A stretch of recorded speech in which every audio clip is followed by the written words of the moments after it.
conosco, que está nesse lugar.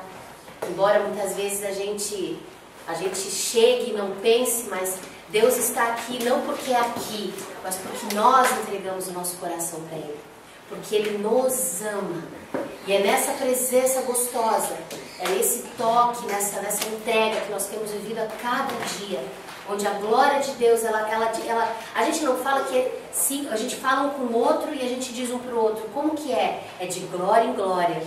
É de passo em passo, não é de uma hora para outra, é de momento em momento.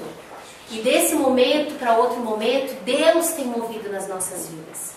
Nós terminamos um estudo, nós estamos começando outro. O que é isso? É a caminhada, é de glória em glória, é um passo depois do outro. Quando eu busco a presença de Deus, né? A gente costuma dizer que, Senhor, eu quero a glória de Deus. Então, se você quer a glória de Deus, deixe que a glória de Deus entre em você. Não é eu entrar na glória de Deus ou receber, é a glória dele entrar em mim, né? Daí essa canção diz assim: quem subirá, quem ficará, quem vive de glória, quem vive de história. Quem que vai subir? O que vive da glória de Deus ou o que vive da história do homem? Gente, em nome de Jesus, é nós. É aquele povo que vive da glória de Deus, que depende da glória de Deus, do caráter dele. Amém? Então a gente vai começar esse estudo de hoje, chamado Curados, né? Sob a sombra da rocha. Eu estava compartilhando que eu queria uma imagem que mostrasse essa cura sobre a rocha, que é a autoridade, que é a cobertura, que é aceitar essa cobertura em obediência, mas eu não achei nada, né, da rocha, da cobertura. Daí eu e o apóstolo Andinho, a gente viu essa figura que mostrou para nós o que? A liberdade. Não tem aquele aliviar de bagagem, aquele aliviar de peso, aquela alegria que a gente só encontra no Senhor. Eu não sei, essa figura me mostrou isso, né? Então tem dias que a gente está um pouco assim, mas tem dias que nós estamos assim. E não importa como nós estamos, importa que Ele habita em nós e nós habitamos nele. E nos dias que estivermos mais arriados, a gente pode simplesmente pegar e dizer: Senhor, troca o teu fardo comigo, o meu já está pesado demais. Ele nos aconselhou a fazer. Me dá o teu, que é pesado, e pega o meu, que é leve e suave. Amém? Principalmente um estudo para lideranças. Por quê? Porque a liderança geralmente fica arriada de vez em quando. Por quê? Porque faz parte da caminhada. É ministração, é aconselhamento. É uma vida que a gente tem que se policiar em vários aspectos, porque eu preciso ser o quê? Exemplo para o meu próximo. A minha vida tem que ser exemplar. O que a palavra do Senhor fala? Acerca dos diáconos, nós falamos dos servos lá, nós falamos na vez passada. O que a gente precisa? A gente precisa ser exemplar. Qual é a palavra? Irrepreensíveis? Irrepreensíveis. Então, somos perfeitos? Não. Mas queremos caminhar em novidade de vida e em santidade de glória em glória. Amém? Então vamos começar, gente. Olha só que importante. Primeira página lá. Um aspecto fundamental no chamado de um líder atualmente é compreender a necessidade do ministério da restauração, que reside na habilidade de lidar com as feridas e distorções na personalidade causada por falhas de abusos de autoridade sofridos, agregados e principalmente aqueles ainda praticados. Nunca na história da igreja, da humanidade, no Senhor, a gente viu tantas pessoas com um caráter distorcido por abusos de autoridades, lideranças abusivas. E não só as lideranças eclesiásticas, mas os pais, muitas vezes, e palavras, enfim, tantas coisas têm distorcido o caráter do homem e da mulher de Deus. A forma como uma pessoa absorveu o conceito e a prática da autoridade É o principal termômetro para podermos avaliar a saúde emocional e o seu nível de liberdade e integridade espiritual. A maneira como a pessoa atua em autoridade é um termômetro para você ver como que está a saúde emocional dessa pessoa. É importante nós observarmos que o grande desafio de Deus em relação ao povo de Israel não foi tirá-los do Egito, mas libertá-los da mentalidade de escravos. Foram necessários anos caminhando no deserto para que, através de inúmeras situações criadas por Deus, o povo finalmente tivesse sua mentalidade transformada e pudesse desarraigar feridas e conselhos impostos por Faraó. Que conceitos eram esses? Eles valiam a quantidade de tijolos que eles produziam. Nós viemos do mundo com uma porção de conceitos. Nós viemos com rótulos ao redor de nós. Não foi? Até mesmo na igreja as pessoas são rotuladas. Ah, aquela sim, ah, aquele assado. Olha como se veste, olha como fala. Ora bem, não ora bem, fala bem, não fala bem. E Deus não vê nada disso. Só que nós esperamos essas coisas. Então Deus quer tirar esse pensamento escravo, onde eu valho pelo que eu tenho, pelo que eu possuo, pelo que eu aparento. Deus quer tirar isso de nós e nos mostrar que eu valho o que eu sou. Com defeitos, sem defeitos, acertando, errando. Ele não quer me deixar como eu estou. Mas Ele me ama assim. Ele me tirou do Egito assim.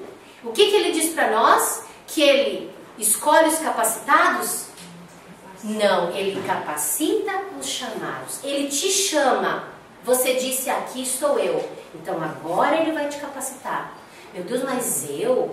Gente, eu não podia falar em público, cantar muito menos.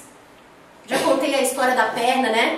Eu tinha que segurar porque ela fazia assim na plataforma, era um escândalo.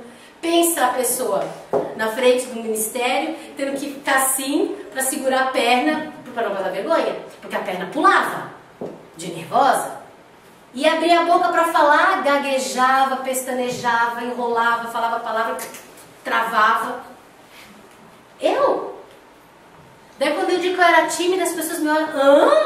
A senhora? Deus mudou, porque eu não era assim. Eu entrava muda, saía calada, e ainda por cima, se bobear, né? Como é que se diz?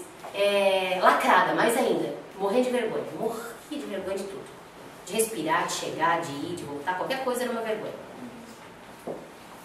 E Deus tira esses... O que vão pensar de mim se eu falar uma coisa que não é legal?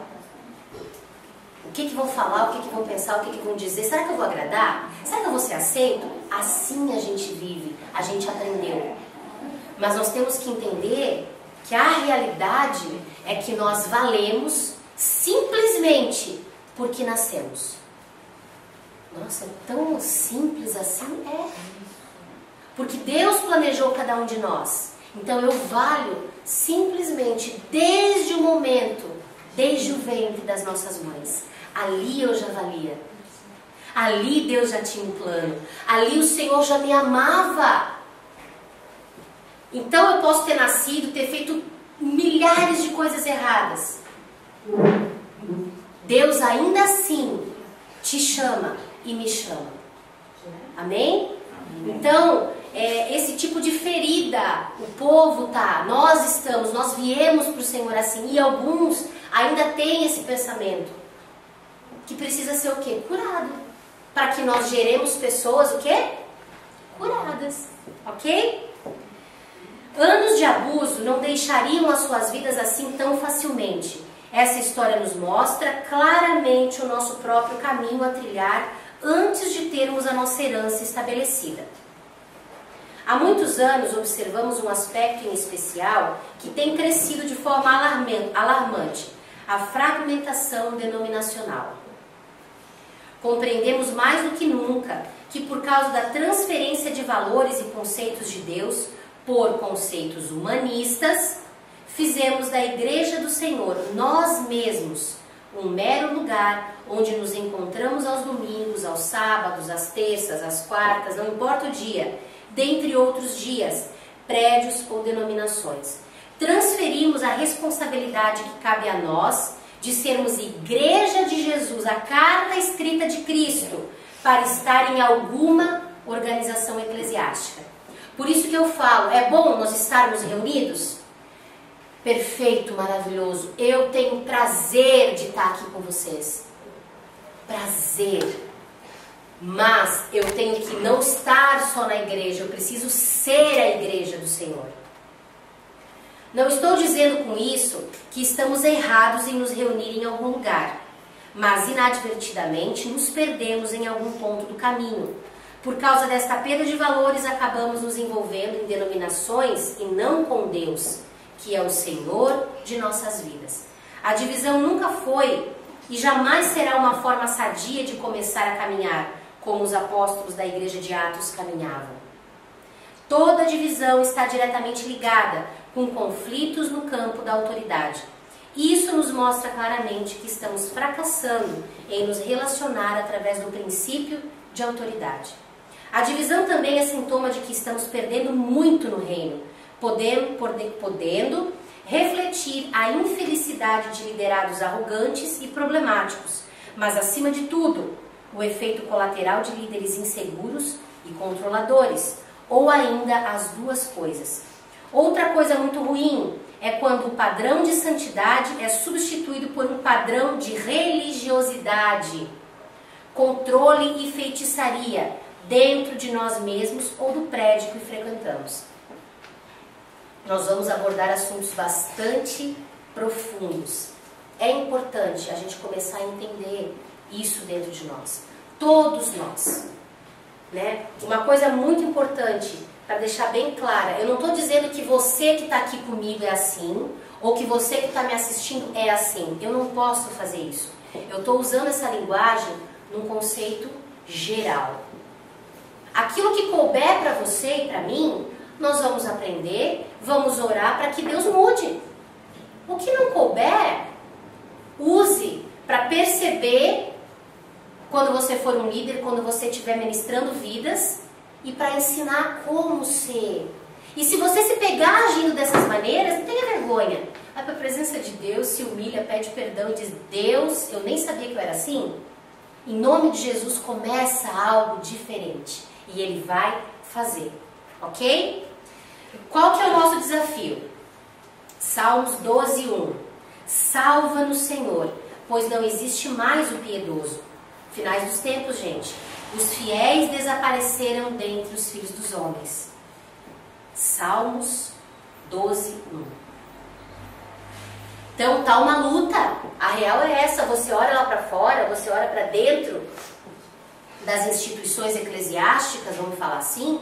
Se nós olharmos para dentro de nós, a gente tem que dizer: Jesus, nos salva. Para onde nós estamos indo? Ou Senhor, não me faça subir deste monte se a tua presença não for comigo. Porque eu quero sim caminhar, eu quero crescer, mas eu quero crescer na graça e no conhecimento de Deus. A maior lacuna que encontramos atualmente no crescimento da igreja é a formação de líderes. O que vemos hoje são famílias deformadas, produzindo pessoas deformadas que se transformam em líderes deformados. A morte da família tem produzido um quadro realmente desafiador. Atualmente, 1/3 dos brasileiros são filhos bastardos que não possuem sequer o nome do pai na sua certidão de nascimento. A marginalização marital tem levado a mulher a colocar a maternidade e a criação dos filhos em segundo plano. A carreira profissional, a emancipação econômica e a autonomia social da mulher têm produzido, na verdade, um enorme buraco na formação da família. Trocando a família pela sua independência pessoal, a mulher está expondo os filhos aos mais nocivos tipos de abordagem. Observamos também uma geração de pais divorciados que tem recebido a clara mensagem de intolerância e derrota nos relacionamentos. Nos aconselhamentos, o número cada vez maior de pessoas admitem terem sofrido algum tipo de abuso ou terem sido molestadas sexualmente na infância. isso está aumentando cada vez mais. E o pior, o abuso não é nem fora, é dentro de casa. Às vezes não é um abuso físico, propriamente falando, mas pode ser um abuso emocional, um abuso verbal. Mas o sexual está acontecendo de uma maneira alarmante. A violência verbal ou tentativas de aborto crescem mais e mais. A família brasileira tem carregado através das gerações um legado de ocultismo, idolatria e imoralidade. Estas e outras coisas somam para a forma como as pessoas se comportam diante do princípio da autoridade. As denominações e também as pessoas têm investido cada vez mais na teologia e muito, ou pode-se dizer nada, na libertação da alma e na reforma do caráter das pessoas. O Evangelho tem se tornado humanista demais para deixar que o Espírito de Deus se manifeste através dos relacionamentos entre as pessoas e transforme verdadeiramente as vidas. Gente, o que vai mudar o caráter um do outro, o que vai transformar as nossas vidas, vão ser as nossas diferenças. Nós somos pedras vivas na construção de um edifício chamado Corpo de Cristo. Então, aquilo que eu tenho de diferente contigo, Graziele, vai fazer o quê?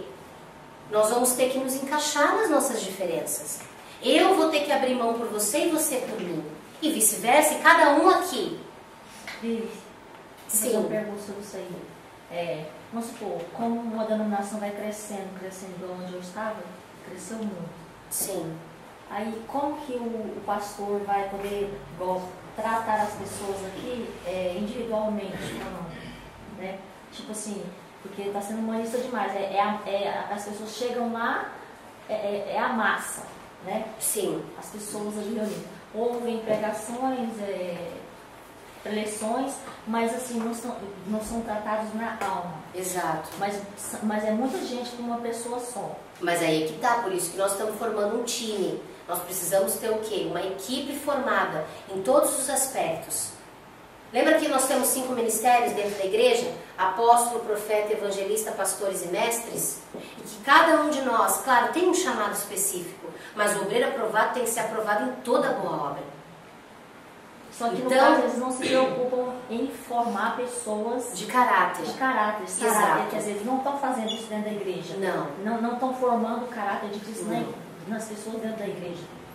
Isso o que é? Nada mais é do que o cumprimento do que Jesus falou no Sermão da Montanha, no Sermão das Dores, não, como é que é isso? Na pregação lá do princípio das dores. É o cumprimento do princípio das dores. A falta de amor um pelo outro, é cada um por si, e olhe lá Deus por todos, é um ditado popular. A falta de interesse em se ajudar. Quem quer falar? Alguém falou alguma coisa? Não? Tem certeza? Não, eu ouvi algo. Amém. Então, as pessoas estão ocupadas demais consigo mesmas para se preocupar com o outro. Né? O que Deus fala? Relacionem-se mais, estejam mais juntos. Nós não podemos perder essa essência. O ministério vai crescer? Vai, mas nós precisamos lutar contra a corrente desse crescimento no sentido relacionamental, no sentido comportamental. Porque é o amor, gente, é o estar junto que vai mudar. Não é só estar num prédio, num lugar. É comer um churrasco, é caminhar, é comer arroz com ovo. É visitar. E tem hora que não tem carne para comer, arroz com ovo. Vamos lá junto comer o arroz com ovo. Ai, mas é tão pouquinho. Glória a Deus pelo arroz com ovo, comida russa. Vocês não conhecem? Arroz com ovo. Né? A mais nova comida russa. Cris, porque fala que eles têm investido mais na teologia. A teologia é o quê? É os seminários que tem que as pessoas lá ficam 1 ano, 2 anos aprendendo sobre escatologia, e ainda hermenêutica, falar bem, interpretar, mas a cura da alma não tem. E outra, o que nós temos entendido hoje acerca da teologia? Tem faculdades batistas, presbiterianas e etc. De Assembleias de Deus e outras mais. Tem várias. Eu só citei algumas. Cada uma puxa a sardinha para o seu lado. Não existe ninguém ministrando teologia de uma maneira neutra. Sabe qual que é a única teologia neutra? Bíblia. Você quer saber de história? Vamos estudar história. Bênção para ajudar na Bíblia? Bênção. Agora, tu ensinar alguém com hermenêutica, homilética, ensinar alguém como usar a palavra de Deus para comover corações, né? Manipular emoções, manipular retirada do caixa e tal, cartão de crédito, grana, ou então até mesmo para conseguir deixar a pessoa emocionada ou tocada na sua alma. Gente, ninguém é transformado por esse tipo de evangelho. O evangelho que transforma é o evangelho que confronta. Que ama, claro que ama, mas que confronta.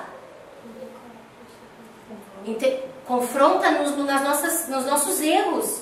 Nos confronta em amor. Nos mostra. Olha, você está vendo assim?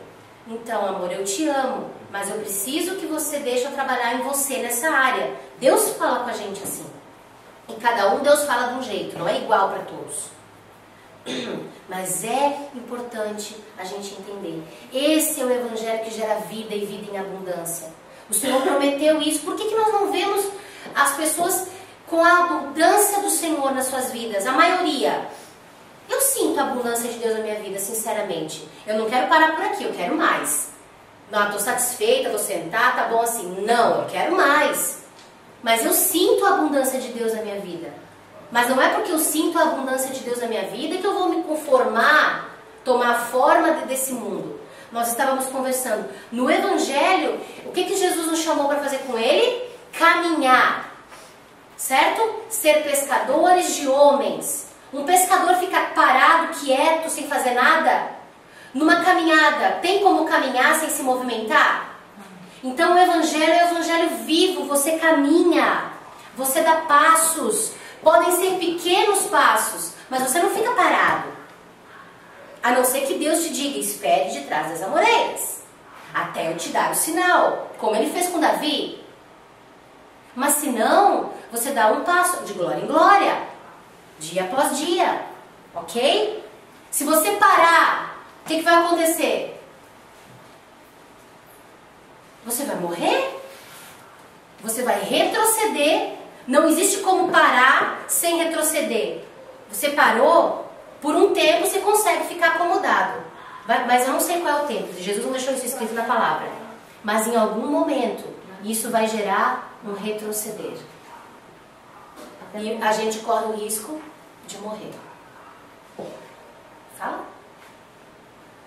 É que, assim, igual eu vejo nas igrejas assim, eu vejo assim, a pessoa não está capacitada para ser, tipo assim, um evangelista, ou ele não é chamado para aquilo, né? Deus e às vezes é ungido. E ele está fazendo aquilo ali, mas também ele não é tratado no caráter, porque assim, ele não é confrontado naquilo que ele está fazendo trem errado, todo mundo está vendo, todo mundo está sabendo, ele mesmo está sabendo, a igreja sabe, por mas isso ninguém confronta. Por isso a quantidade de escândalos hoje em dia. Jesus falou que seria assim. Mas se nós formos sinceros, se nós tivermos um relacionamento de bênção um com o outro, não é melhor, por exemplo, eu sou pastora de vocês.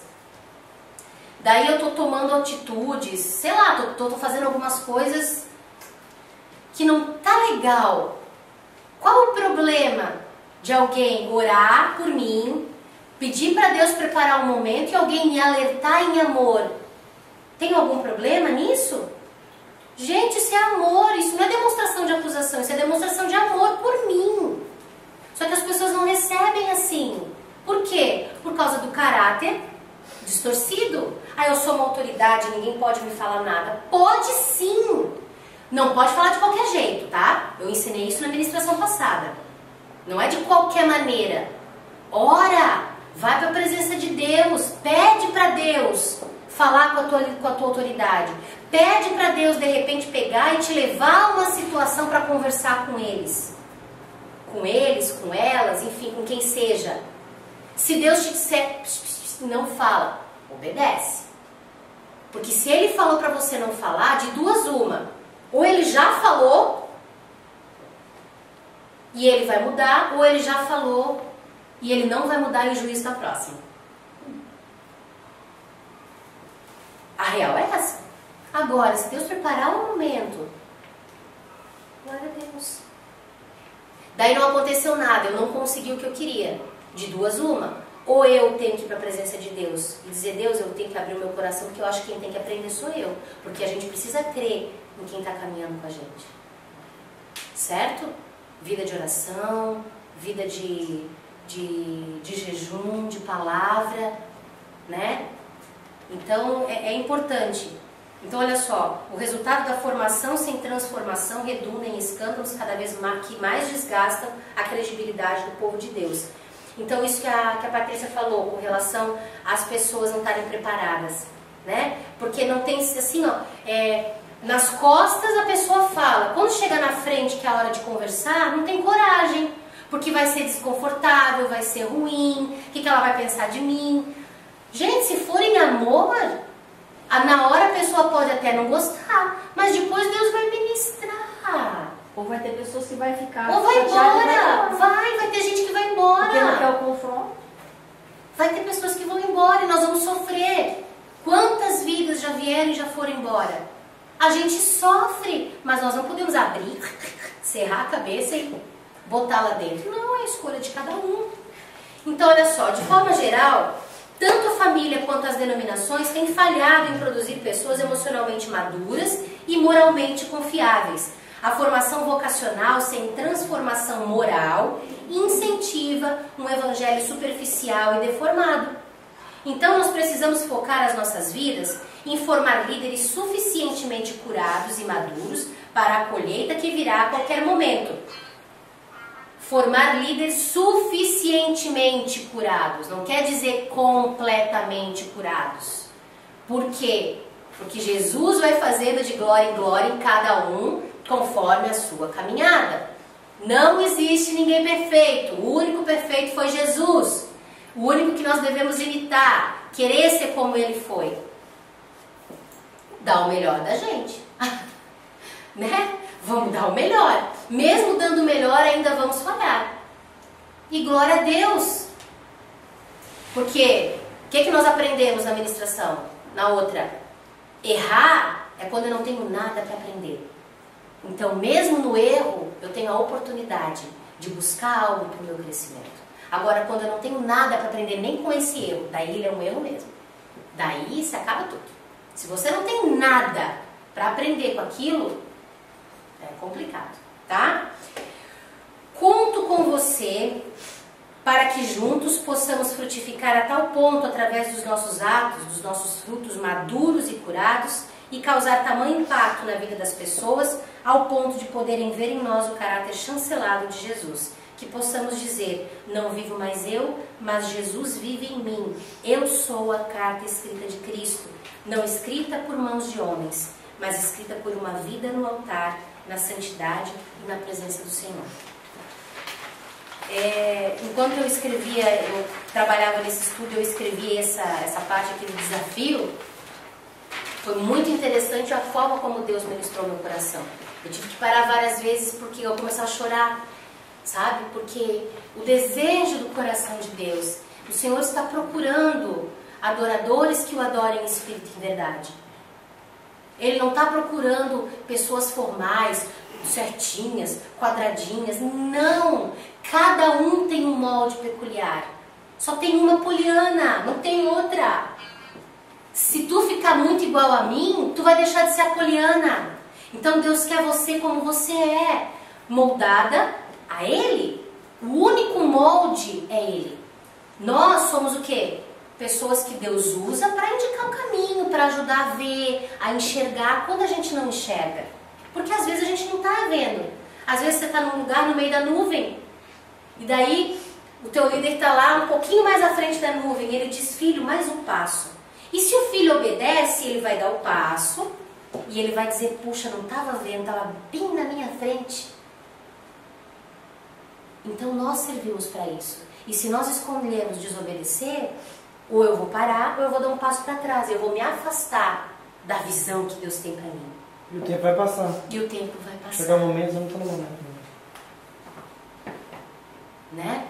Então é importante, como é importante essa questão de nós o quê? A gente ouvir pequenas coisas, às vezes, né? Você tá lá e Deus diz assim, pega a direita. Meu, como eu já vivi isso. De eu me perder porque eu não obedeci uma indicação de trânsito do Espírito de Deus. Não, pastora, a senhora tá louca. Não tô, achava na hora, agora eu tenho certeza que não. Acontece muito isso também. Aqui, daí tu não, é esse caminho. É. Quem que saiu comigo, que deu risada comigo? Acontece muito isso também, de andar... Quem foi que falou pra mim que é engraçado sair comigo? A pastora Ellen. Meu Deus, como é engraçado sair com a senhora. Deu por quê? Porque a senhora se perde o tempo todo e se acha o tempo todo. Diz, ai Jesus, onde é que eu tô? Jesus. Ai, me achei. E ela ficava, porque ela não conhece a cidade, nós de carro. E eu dizia, meu Deus, eu não tô reconhecendo esse lugar, Senhor, me dá um ponto. Daí Deus dava, ai, já achei, tá tudo bem. Ela, ai... Né? Quando a gente chegou em casa, ela sentou na poltrona e disse, meu Deus, é muito divertido sair com a senhora. Daí eu fui perguntar, ela me falou, é um susto, um alívio, a cada momento. Então a gente pôde, assim, se divertir, né? E, enfim, ver Deus guiando, que eu dizia, eu nunca vi isso aqui, né? Então, tem vezes no Evangelho que a gente se sente assim, meu Deus, o que eu estou fazendo aqui? Acontece muito isso também.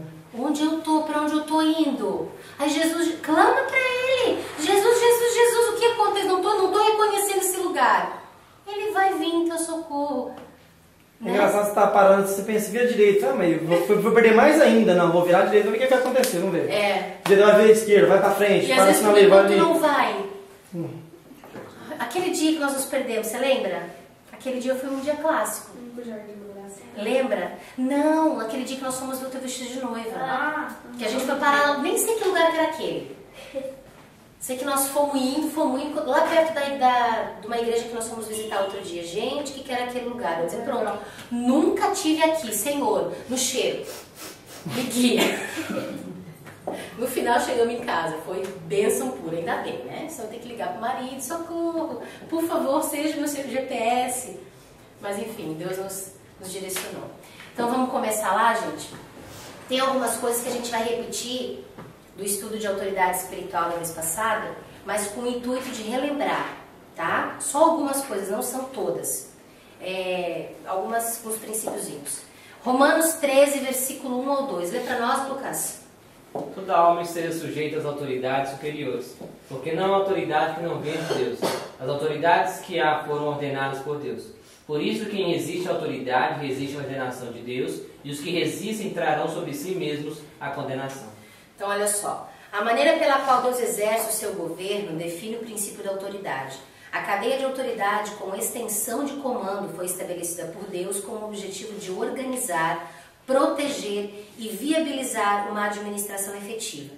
Este ensinamento poupa as pessoas de muito sofrimento e castigo, que na verdade podem ser evitados. Castigo de quem? Não, Deus não castiga ninguém. Esse é um pensamento do catolicismo romano. Deus não castiga ninguém. As nossas atitudes, como Ele é justo e reto, geram o quê? Consequências. Lembra que a gente costuma postar muito em um monte de lugar? Tudo aquilo que plantares, certamente colherás. Então não é Deus que me castiga. É como se Ele ficasse com as mãos atadas para poder me guardar. Mas eu gero aquela consequência, não Deus, ok? Claro que tudo está no comando dele, só acontece se Ele permitir. Mas são as minhas atitudes que geram consequências para a minha vida. É relevante dizer que estamos enfatizando as posições hierárquicas na cadeia de comando, independentemente das pessoas em si que as estão ocupando. Apesar da posição e do princípio serem sagrados, a pessoa pode ser iníqua. A pessoa errada na posição certa é uma das estratégias prediletas de Satanás. Este é um ponto que merece a nossa intercessão, principalmente a nível de governo e ministério. Oséias 8,4. Eles fizeram reis, mas não por mim. Constituíram príncipes, mas sem a minha aprovação. Da sua prata e do seu ouro fizeram ídolos para si, para serem destruídos.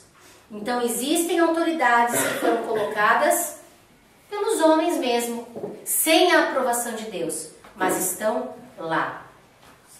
Isso acontece quando as pessoas motivadas pelo materialismo idolatram seus líderes e principalmente também quando líderes pela mesma inspiração, em detrimento das pessoas adequadas, tentam se sustentar numa posição de autoridade através de manipulação espiritual.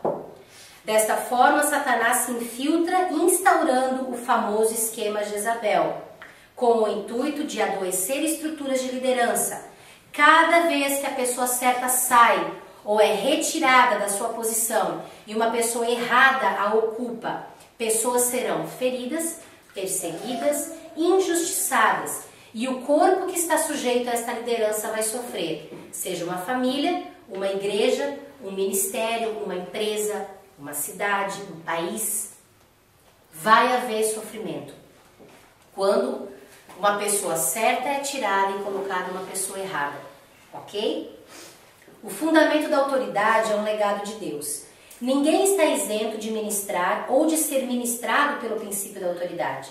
Já nascemos com uma liderança sobre nós, que são os nossos pais.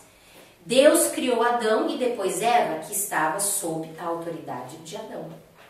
O fundamento da autoridade estabelece a ordem de Deus. O princípio da autoridade é o mais importante agente para manter pessoas, valores e coisas em ordem. Uma sociedade sem autoridade é uma bagunça. Por que nós vemos o Brasil bagunçado? Autoridades incompetentes? Autoridades que não foram escolhidas por Deus. Por que Mas é estranho, porque a senhora falou assim que existem autoridades que não foram colocadas por Deus, mas pelo homem. Sim. Mas a Bíblia fala assim que todas foram estabelecidas, ordenadas por Deus. Todas as autoridades ordenadas por Deus. A questão é a seguinte: existem vírgulas e pontos que não são colocados na leitura da palavra. Toda autoridade instituída por Deus vem de Deus. Deus está no controle de todas as coisas. Porque nada acontece sem que Ele permita, correto? Ele é onipresente, onisciente e onipotente. Ele sabe todas as coisas, Ele tem todo o poder e Ele está em todo lugar, correto? Então Ele sabe tudo, Ele sabe ontem. Para Ele não existe uma linha do tempo, para nós tem passado, presente e futuro. Deus, Ele trabalha no Kairos, não no Cronos. O Cronos é passado, presente e futuro. O Kairos é os ciclos, que não tem começo e não tem fim. É eterno, é infinito. Então, quando Deus olha para nós, Ele não vê uma linha de passado, presente e futuro. Ele vê todas as coisas. Então, tudo é instituído por Deus. Só que daí, onde é que fica o livre-arbítrio? E são os mistérios, né? Onde é que fica o livre-arbítrio nisso tudo? É aí que está a questão. Ele sabe, mas Ele não interfere. As escolhas, né? São as escolhas de cada um. Por que a humanidade está do jeito que está? Pelas escolhas da humanidade. Obediência. Exato. As pessoas não querem obedecer a ninguém. Elas querem viver fazendo o que elas próprias querem fazer. Não é o que a gente vê no geral? Todo mundo, não, porque eu acho, e vive pelos seus achos. Eu acho, eu faço, né? Eu me mando, eu me governo, ninguém paga minhas contas, eu que pago. Tudo bem, mas nós precisamos de um princípio para guiar as nossas vidas. E o único princípio da verdade é Deus, gente. Existem N filosofias, eu já participei de algumas, muito interessantes, com princípios bastante convincentes. Porém, quando você começa a mergulhar, você vê que eles não batem, não fecham, falta alguma coisa. E essa alguma coisa é simplesmente Deus, a palavra dele, a essência de quem ele é e a verdade. Não existe outra verdade, só há uma verdade. E eu costumava ouvir muito, mas só você está certa. Não, não é eu que estou certa. É o princípio de Deus.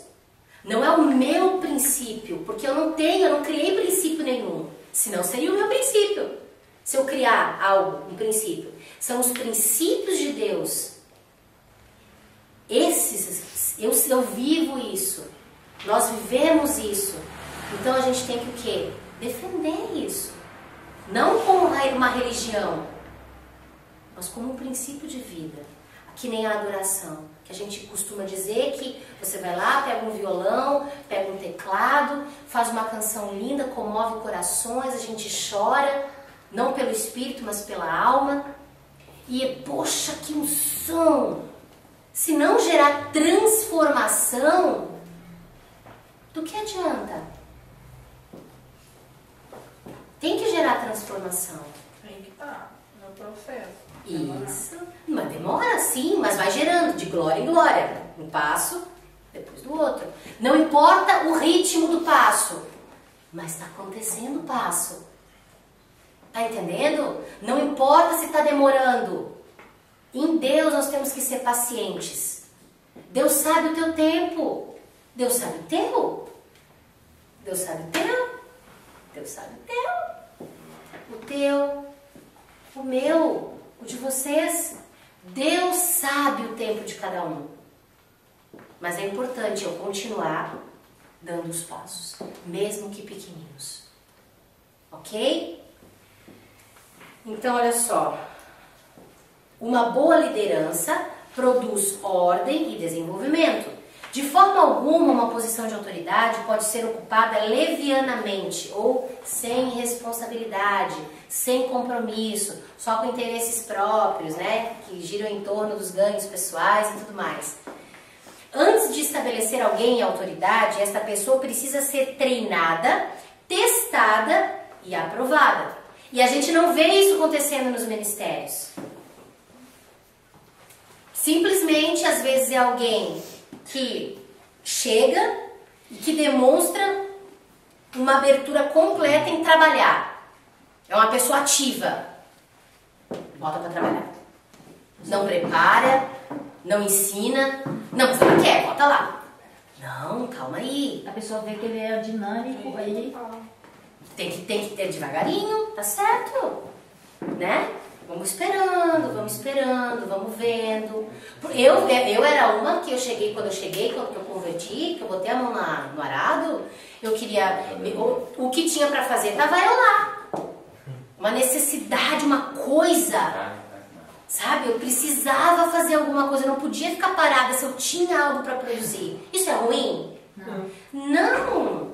Mas eu não posso substituir esse trabalho de fazer a obra externa, do que estar na presença de Deus para ele fazer a obra interna. Tem que ser as duas coisas. E às vezes esse excesso de trabalho nos tira do tempo de fazer a obra dentro de nós. É um passo que te ajuda a prolongar mais. Exatamente. Por isso que as duas coisas têm que ser juntas. Oi? Por isso que usou essa tática de poder trabalhar, colocar a mão na massa, para depois conseguir se aprofundar na minha vida. Mas primeiro aconteceu as duas coisas juntas. E tem pessoas que não, que ficam só no trabalho e não se aprofundam no conhecer. E passam a vida inteira só trabalhando, é isso que eu quero dizer. Chega um tempo que não dá mais, não quer saber de nada, chega... Trabalha, mas não se aprofunda, não tem tempo. Começou, esvazia o pote, não enche o pote de novo e acha que vai brotar água. Né? Então é isso mesmo, tem que fazer as duas coisas. Tem que botar a mão no arado, quero trabalhar sim, quero ajudar de alguma maneira, mas tem que se encher de Deus. Todo dia, devagarinho. Então olha só, sem uma cadeia de autoridade, seríamos uma multidão de pessoas vivendo desordenadamente. Este é o princípio maligno da anarquia, que destina qualquer sociedade à destruição. O pior sistema de governo é ainda menos pior que nenhum. Deu para entender? O pior sistema de governo que existe na face da Terra é menos pior do que se não há nenhum sistema. Tem que haver uma cadeia de comando, uma liderança, alguém para guiar. Deus usou Moisés, depois usou Josué.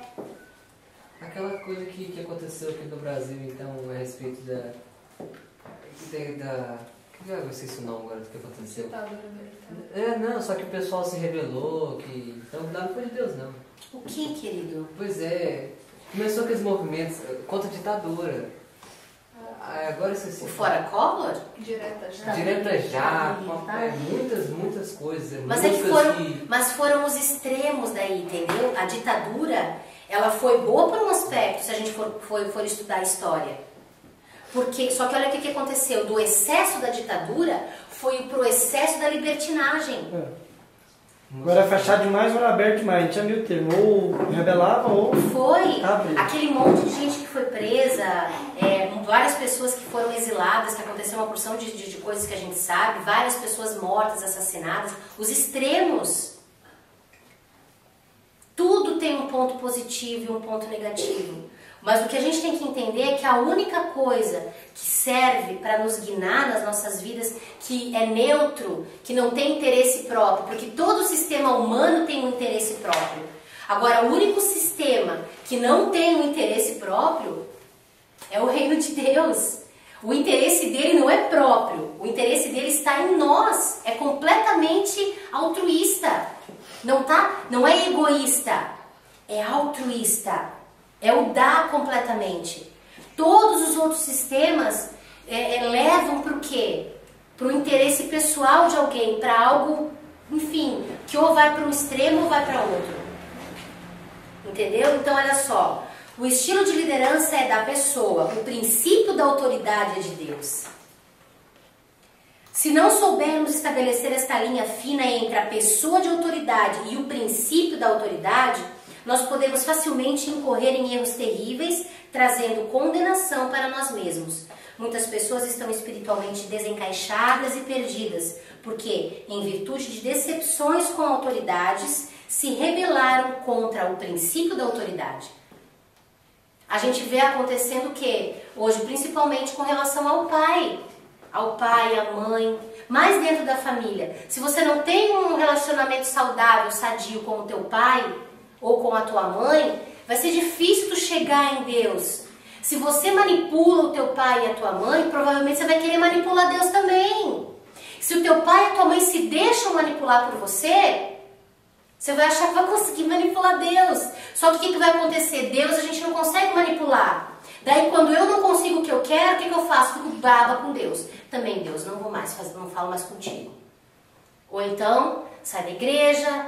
Ou então, Senhor, o Senhor tem até domingo para me responder. Daí Deus não responde, porque não é a hora, tu não está preparado para ouvir a real. Daí você se rebela, vai lá, faz tudo que não deve. Então você está acostumado a manipular e conseguir o que quer. Deus não se deixa manipular. Deus diz não. Daí o primeiro não que você ouve, o que você faz? Área. Só obedece, só para consequência, porque é culpa de Deus. Porque e isso daí acontece tudo errado. Daí de quem que é a culpa? De Deus. Até as pessoas em volta fazem falar, Deus está jogando juiz em cima dele, ó, que vai fazer isso, então Deus está castigando. Nossa. Né? E daí bota a culpa em Deus. E não é culpa de Deus. Ah, por que as crianças na África, que nem postaram não sei o que lá, eu tava lendo, eu digo, meu Deus, gente, quanta cegueira. Mas enfim, né? Tá cheio também, era assim, fazer o quê? Por que aquelas crianças não têm culpa, tal. Tá, eu concordo, elas não têm culpa. Mas lembre-se que Deus é Cronos, não é Kairos. Existe uma herança, nós temos uma história. Quando o povo de Israel pecava, todos da linhagem, lembra? Todo mundo entrava. Se houvesse arrependimento, Deus guardava. Se não havia arrependimento, o povo perecia. Ia cativo, ia preso, aí com esse monte de coisa. Exatamente. O que acontece lá com aquelas crianças? Não é terrível você ver aquelas cenas? Mas o povo não se arrepende, gente. O povo não se dobra para Deus, eles se dobram para vaca, cachorro, bezerro, zumbi, tudo, menos para o Deus, Criador de todas as coisas. O que pode acabar com todo aquele sofrimento. Sai daqui. Não se dobra. É culpa de Deus? Não, mas as pessoas preferem culpar a Deus do que entender que depende de uma atitude de cada um. Cris, eu queria comentar uma coisa que eu ouvi hoje à tarde, não sei se encaixa nisso aqui. É o testemunho de uma mulher que estava falando no rádio que ela estava afastada dos caminhos de Deus e a filha dela nasceu e teve um problema, aí teve que fazer cirurgia. Aí depois, passou pouco tempo, ela teve que fazer uma outra coisa. Foi acontecendo coisas com essa filha dela, coisas ruins. E os médicos falavam assim, ó, ela vai morrer. E aí ela começa, a família dela toda cristã e eles estavam afastados. Sim. E ela, como lembrou, né, a filha no hospital, ela começou a orar lá de fora. Em outra oportunidade que aconteceu outra coisa pior, ela começou a cantar o hino da Cassiane e falar com Deus. E os médicos chegavam nela e falavam assim, sua criança não tem nada. Ela comeu veneno e só tem chiclete no estômago dela. Então ela teve uma... foi 3 vezes que tentou tirar a vida dessa filha dela. Aí ela fala assim... Imagina o propósito dessa criança no reino. Aí ela fala assim, ó, que Deus fez isso para ela voltar para Deus. Agora, Deus pode fazer isso na vida de uma criança para os pais voltarem? Deus não fez isso. Daí é aquele princípio que eu estava explicando agora. Por causa da desobediência, do sair debaixo da cobertura, o inimigo pôde tocar. É que nem Jó. Deus permitiu que tudo fosse tocado, menos a vida dele, certo? Então, é como se, lembra como se Deus ficasse com as mãos atadas por causa da justiça dele, porque ele é reto, senão a gente vai dizer, ué, então Deus faz acepção de pessoas, para uns é de um jeito, para outros é do outro. Não, Deus é reto e justo igual com todos. Então, quando eu saio debaixo da proteção de Deus, eu me coloco debaixo da proteção de quem? Do inimigo das nossas almas, de Satanás. É outra parábola. Daí é onde há o quê? O toque, acontecem essas coisas, Deus permite e tá sempre ali, filha, volta, filha, me deixa cuidar de ti. E daí ela correu para Deus e orou. O que Deus fez? Mostrou para ela quem ele é na vida dela e trouxe ela de volta. Tá entendendo? Agora dizer que Deus fez isso com a filha, e se a filha dela morre? Ela vai dizer, Deus matou minha filha. Até a criança. Daí vai ficar revoltada.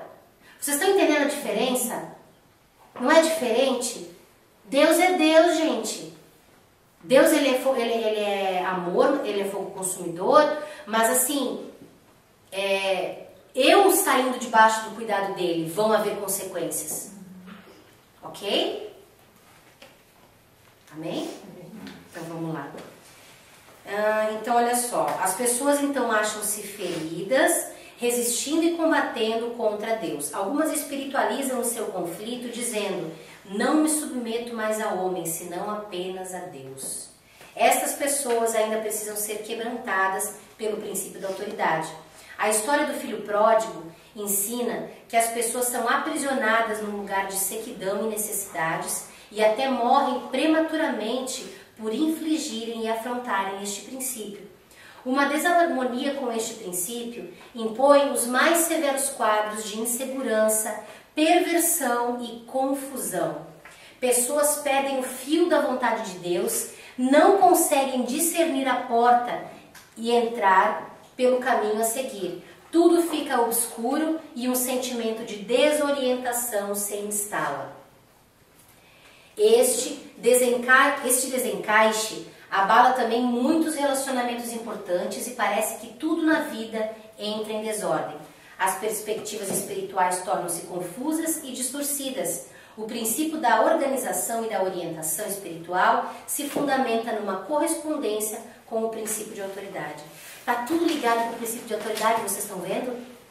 É como se fosse o fio da meada. Vocês já pegaram uma meada, um novelo? Alguém já pegou um novelo? E você quer pegar o fio da meada?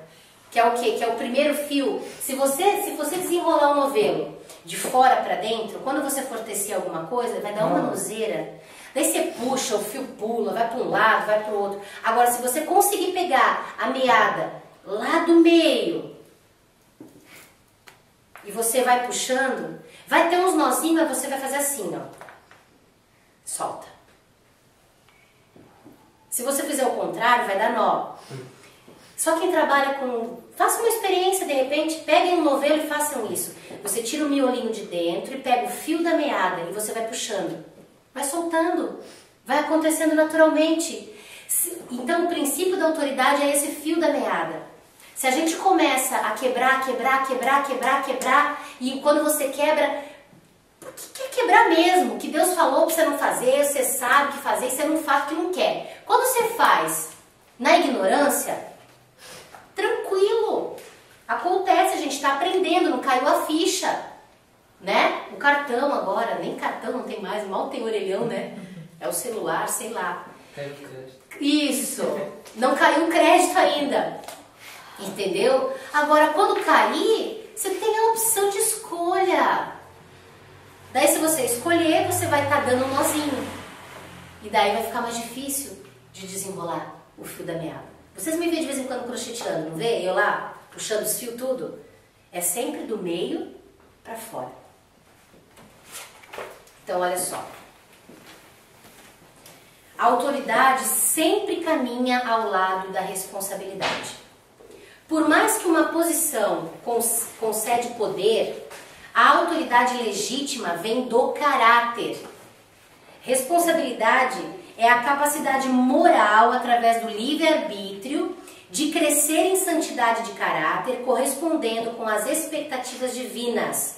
As minhas expectativas não são de homens, são de Deus. Isso requer vencer as tentações, superar as provas, obedecer, perseverar, expressar a verdade no íntimo e também dispor de um coração inteiro no propósito de Deus. Cada uma destas ações envolvem escolhas que determinam o nosso caráter. Na mesma proporção que o nosso caráter está sendo treinado no quebrantamento da alma e no tratamento do Espírito de Deus, é que estaremos sendo investidos da verdadeira autoridade. Hoje, vemos muitas pessoas obcecadas pelo poder. Outras nem tanto, mas ao experimentarem um pouquinho do poder, se perdem. Mas se fôssemos um pouquinho mais sábios, não buscaríamos primeiramente o poder, mas sim o caráter de Cristo. Por isso que a gente trata tanto disso aqui entre nós. Não importa o tempo que leve. Sabe, se começar a acontecer no nosso caráter primeiro, quando Deus me chamar para a obra, vocês já pensaram a inexistência de tropeços no caminho? Nós vamos encarar as coisas de uma maneira diferente. Nós vamos encarar as coisas como um crescimento, não como um monte de dificuldades, um monte de... o diabo, nossa, como o diabo tem culpa, né? Tem hora que dá até pena, tô brincando. Mas tudo culpa do cara. Não, tem coisas que é nós. Ele usa, claro, as nossas concupiscências. Ele dá a ideia. E a gente cai, ou por ignorância, que acontece, ou porque quer cair. Então, olha só. Poder sem caráter é simplesmente uma baita armadilha espiritual. Através desta prosperidade irresponsável, muitos são seduzidos e destruídos. Muitas vezes, não destruídos nos bens acumulados ou no ministério de sucesso aparente, mas no bem mais precioso, seu espírito e sua alma. Quantos líderes com ministérios grandiosos, com as suas almas perdidas? Tanto sucesso aparente e uma destruição interna gigantesca, um vazio, né? Que tem levado vários líderes cristãos a se envolverem com sociedades secretas, satanismo e assim por diante. Alianças com o reverendo mundo, que nós sabemos, tantas. Por quê? Porque faltou trabalhar no caráter primeiro. E daí se perdeu. Nenhum de nós está livre disso. Cris, na época que o povo saiu do Egito, as autoridades, algumas, eles buscaram ajuda no Egito, até falam uma parte lá, né? Então, quer dizer, eles fizeram uma aliança com o Egito? Com o Egito. Quem? Eu li numa passagem, mas eu não lembro. Aonde? Você lembra da passagem? Não precisa ser exatamente, mas em que livro? Gênesis, Êxodo, Levítico, Números. É importante para mim poder te dizer exatamente, eu teria que saber mais ou menos do que se trata, senão eu não posso te responder. Depois a gente vê? Tá bom. Então vamos lá. Através desta prosperidade irresponsável, muitos são seduzidos e destruídos. Muitas vezes não destruídos pelos bens. A gente já viu isso aqui. Jesus ensinou que ao que é muito dado, muito é cobrado. Responsabilidade é intrinsecamente a obrigação moral de prestar contas em relação a tudo que nos foi confiado. Ninguém está isento disso. O que é intrinsecamente? É ligado. É misturado. Assim, é mais ou menos isso, como se a gente fosse fazer isso aqui intrinsecamente. Ai, Jesus, qual é a palavra mais exata? Entrelaçado não, né? Entrelaçado, isso. Misturado não, porque Deus não gosta de mistura. Mas enfim, conectado. Ai, gente, eu tô gripada, vocês me perdoem, mas tá uma coisa chata aqui. Então. Obediência e honra. Existem 2 níveis de responsabilidade mediante pessoas que ocupam uma posição de autoridade sobre nós. A primeira responsabilidade é honrar e a segunda é obedecer. Porém, é importante analisarmos como a Bíblia nos ensina a desempenhar estas responsabilidades. Honrar pais e autoridades constituídas por Deus, é um atributo incondicional. Honra teu pai e tua mãe, que é o primeiro mandamento com promessa, para que te vá bem e sejas de longa vida sobre a terra. Honra, não obedeça. Você vai obedecer dentro daquilo que for segundo o padrão e os fundamentos de Deus. A primeira autoridade Deus estabelece, né? Como? A primeira autoridade que é da criança desde nasce, a primeira É o pai e a autoridade. mãe. Deus Por isso que nosso papel é tão importante. Por isso que o papel do pai, caramba, tão forte, né? forte. Você aprende as obediências desde pequeno, já aprende já a ser obediente. A mãe tem um papel importantíssimo. A mãe nutre, a mãe alimenta. Ela O que mostra o isso amor, quer né? dizer na palavra? Mostra o amor. A mãe ensina. A mãe representa a igreja. A igreja, a noiva, né? Não importa quão tirano ou iníquo um líder seja, precisamos respeitá-lo incondicionalmente devido ao lugar de autoridade que ele ocupa. Tá falando de quê? De honra. Obediência é outra coisa. Lembrem-se, obediência quando estiver o quê? Dentro do padrão e da direção de Deus. 1 Pedro 2,13. Sujeitai-vos a toda autoridade humana por amor do Senhor, que era o rei como soberano. Já a responsabilidade de obedecer, ela já é condicional. Nós já estamos lembrando do outro estudo. O que é incondicional é a honra. Não interessa. Mas a obediência já é condicional. Efésios 6,1. Vós, filhos, sede obedientes a vossos pais no Senhor, porque isto é justo. Não se deve obedecer nenhuma ordem humana que afronte algum fundamento divino. Haverá situações em que teremos que escolher entre nos sujeitar a um líder ou obedecer ao próprio Deus. Muitas vezes chegamos a nos perguntar: o que devo fazer? Ser leal a um homem ou à verdade? Até que ponto podemos ser leais a um líder sem estarmos sendo leais à verdade? Não podemos confundir lealdade com moleza moral. Isso apenas reforça o espírito de corrupção numa liderança. Quando o Sinédrio quis proibir que os apóstolos ensinassem no nome de Jesus, apesar deles representarem uma autoridade constituída legitimamente sobre o povo hebreu, Pedro, sem deixar de respeitá-los, não obedeceu.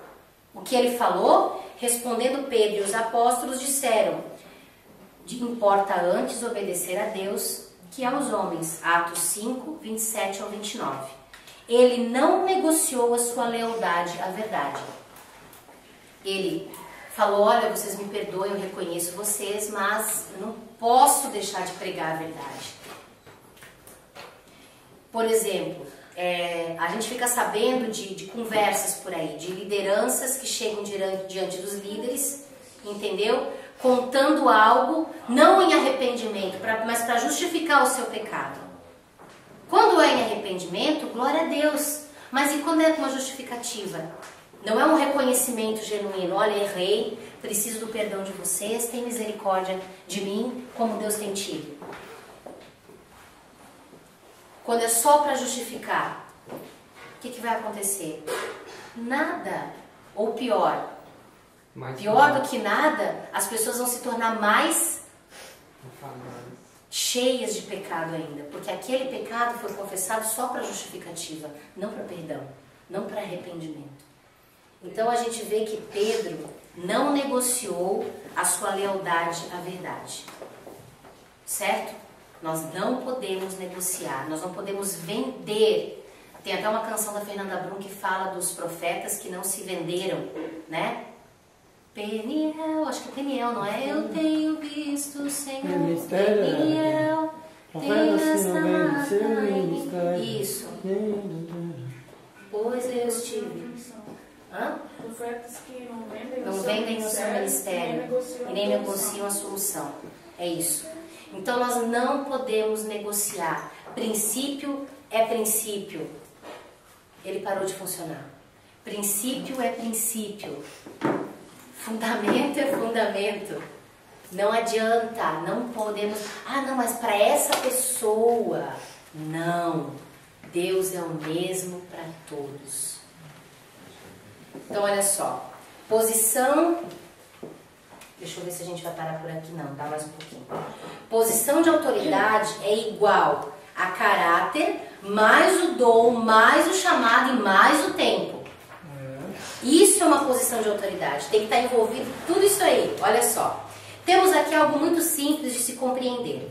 Um caráter de fidelidade somado ao exercício legítimo do dom, em sintonia com o chamado de Deus, conquistam no tempo de Deus a posição de autoridade que devemos ocupar. Se existe algo que pode destruir a vida de alguém, é uma posição inadequada de autoridade. Uma posição de autoridade exige a respectiva cobertura e armadura, bem como uma patente espiritual legitimamente instituída por Deus. Por isso, foi comentado no começo do estudo, pessoas ungidas como pastores, que são evangelistas. Pessoas ungidas como evangelistas, que são mestres. Pessoas ungidas como mestres, que são profetas. Pessoas ungidas como profetas, que são apóstolos. Por quê? Porque há um galgar de degraus e não uma resposta ao chamado de Deus. Os valores estão, tipo assim, primeiro eu sou ungido isso, depois aquilo outro, e daí eu, chego lá. E não é o que Deus ensina, não é o que Deus quer da gente. Eu tenho que responder ao chamado, ao dom. Então tem que vir primeiro aqui o caráter, né? Exatamente. Que é de dentro para fora. E para entender isso, eu tenho que ter um caráter trabalhado. Senão eu não vou entender. Eu vou buscar o que eu estou vendo os outros buscarem. Eu vou caminhar segundo o rio me leva.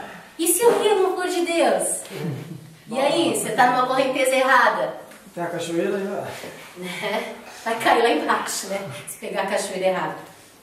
Então, quando Golias desafiou o exército de Deus, mesmo Saul, vestido de uma bela armadura, se acovardou. Apesar de toda a ostentação, Saul já não tinha mais autoridade, nem a cobertura de Samuel para proteger a nação. Nesta guerra de armaduras, o que realmente importa não é o que aparentamos ser, mas quem somos diante de Deus. Contrariando a postura de Saul, Davi não aparentava nada, mas estava investido de armas espirituais. Lembra que a gente fala? Armas espirituais poderosas em Deus para a destruição de fortalezas? Os pequeninos que ninguém sabe, ninguém viu, ninguém conhece, mas que somos conhecidos de Deus? É isso aqui. Davi chegou lá, você acha que alguém sabia quem era Davi? Eu não sabia quem é esse menino aí. Por que esse? Por isso, meu Deus, ele falou, meu Deus, os filisteus vão acabar com a nossa raça. Atrevido, tente orar, pensa. Ou assim, você vai lá, não quer Ele sabia quem ele era. Sabe Ele o momento, né? sabia. Ele não estava preocupado com o que o Saul ia pensar. Ele não afrontou a autoridade, nem zombou ninguém. Mas ele sabia quem ele era. Ele sabia que ele tinha matado um urso, matado um leão. E não pela força dele, mas porque Deus capacitou. Então a armadura dele era o quê? Deus. Ele saber quem ele é em Deus. E é isso que Deus está restaurando nas nossas vidas. É a aprovação, né? Quem você é diante de Deus. Quem é você? Você sabe quem você é? Boa pergunta, um ponto de interrogação para você. Quem você é diante de Quem Deus? é você? Ah, eu sou a Cristiane, profeta. Não, peraí. Não perguntei o seu nome. Eu perguntei, quem é você? Ah, eu moro, eu tenho... Como assim, quem é você? Deus de Deus. Eu não perguntei o teu peso, onde tu mora. Nós não sabemos quem nós somos. A gente sabe todas as coordenadas que falam para o mundo quem eu sou. Porque é o que a gente aprendeu, concordam? Mas Deus quer saber se você sabe quem você é. Se você conhece quem você é. Isso foi um amigo meu que um dia me pegou com essas perguntas, que ele acabou comigo. Há muitos anos atrás, ele sentou comigo assim. E aí, Cristo, sabe quem tu é? Ué, sou a Cristiane. Não, esse é teu nome. E ali os pontos de interrogação foram se formando. E eu tive que ir para a presença de Deus para entender cada ponto de interrogação. Quem sou eu? Quem é você? Você sabe quem é você? Eu sou Cristiane, filha do Deus vivo. Tenho todo o poder que me foi dado nos céus, na terra e embaixo da terra. Se a minha palavra estiver na direção de Deus, não importa o que ela faça, importa que ela cumpra o propósito que Deus deu para mim fazer com que ela chegue a vocês. Vou ganhar, vou perder, vou chorar, vou sofrer, vou me alegrar. Não importa. Eu estou aqui com um propósito. Fazer a vontade do meu Pai. Quem sou eu? Porque através desse reconhecimento gera poder e a ousadia, né? Para você vencer tudo e todos do jeito de ser o jeito de Deus. Não importa a situação, quem está à frente e o que vai acontecer, né? Deus Deus fala assim, vai. Ah, mas o que a minha mãe vai dizer, o que meu pai vai pensar, o que meu amigo, o que fulano, o que ciclano. Não importa. Você não pode faltar com respeito. Sempre lembrem-se disso em nome de Jesus. Porque tem gente usando essas verdades e passando, atropelando todo mundo. Né? Não, porque eu tenho que falar a verdade. Daí bate, espanca todo mundo de qualquer jeito. Não. Com jeito, com graça. Mas tem que ser feito. Por que o mundo está do jeito? O que a palavra do Senhor fala? Sem profecia, o povo se corrompe. E não é profecia do eis que te digo, de querer adivinhar o futuro e entregar presente para o povo. É trazer a palavra de Deus, o temor de Deus, para essa terra. É isso aí. Cris, oi. você já foi aqui, obteve tudo isso em batalhas secretas diante do Senhor? Não sei, tô vendo. Aqui. Contrariando a postura de Saul, Davi não aparentava nada, mas estava investido de armas espirituais poderosas em Deus para a destruição de fortalezas. Obteve tudo isso em batalhas secretas diante do Senhor. É porque eu estou lembrando um estudo que teve, que a gente fala assim, que tipo assim, é do altar o altar secreto. O altar secreto do Jordão, onde ninguém vê. Isso! Tô lembrada disso. Mas é aí que a gente tem que buscar. Esse lugar ninguém tá te olhando. Eu vou aparecer para fulano, vou aparecer. Não, é só Deus que te encontra lá. É ali que a gente constrói a nossa intimidade. É ali que a gente constrói a nossa fortaleza espiritual. É ali que as nossas armaduras, escudo, palavra, é ali que nós somos o quê? Munidos, armados. Muitos líderes têm sido destruídos por permanecerem reprovados numa posição, fazendo da unção de Deus um amuleto para seus ministérios. Porque o meu ministério é de cura, o meu ministério é da palavra, o meu ministério é do louvor, o meu ministério é... o meu ministério. Hoje nós ouvimos a ministração do Rojo. O que ela falou? Antes de você estar apaixonado pelo seu ministério, antes de você buscar alguém para casar, para se apaixonar, para ter um parceiro, o seu marido, a sua esposa, antes de você estar fazendo qualquer coisa natural, certifique-se de estar apaixonado por Jesus. Daí, Deus vai te dar alguém que vai te acompanhar na tua paixão. E vocês vão se completar em tudo. Isso na área emocional. E o restante, ministerial também. Porque daí o ministério não vai te roubar da presença de Deus. O ministério não pode ser mais importante do que o Senhor. E nem teu ou meu, não é o meu ministério, né? É o ministério que o Senhor me deu, tá? Eu trato como meu, cuido dele, tenho zelo, sou mordomo do Senhor. Mas é dele, a glória é dele, é ele que me dá o poder, não eu, ok? Também quando uma pessoa é ungida prematuramente, ela pode facilmente pensar que está respaldada por Deus, porém, na verdade, ela está correndo um alto risco que ignora. Começa o seu ministério com toda a força e vigor, mas assim que as dificuldades aparecem, esmorece e acabam da mesma maneira que começou, de repente. Você já não ouviu falar de pessoas que estavam lá em cima no auge e de repente, puf, caiu? Tu diz, não, peraí, semana passada? Como? Por quê? Porque do mesmo jeito que começou, acabou. Por quê? Porque não teve o caráter tratado. Quais são um dos primeiros ensinamentos que Jesus nos dá? E ele é o líder mor. Sede meus imitadores, como eu sou. Isso Paulo falou. Mas Jesus falou para nós fazermos o que ele fazia, porque ele não fazia por ele. Ele só fazia o que ele viu o Pai fazendo. Essa outra passagem é de Paulo. Paulo é imitador de Cristo. Então, sede meus imitadores, como eu sou de Cristo. Palavras de Paulo. Então nós, lideranças, nós temos que poder dizer: sede meus imitadores, sejam meus imitadores, como eu sou de Cristo. Não copie as coisas ruins, pelo amor de Deus. Só as coisas do Senhor. Mas a gente vai chegando lá, porque a gente não quer parar por aqui. Amém?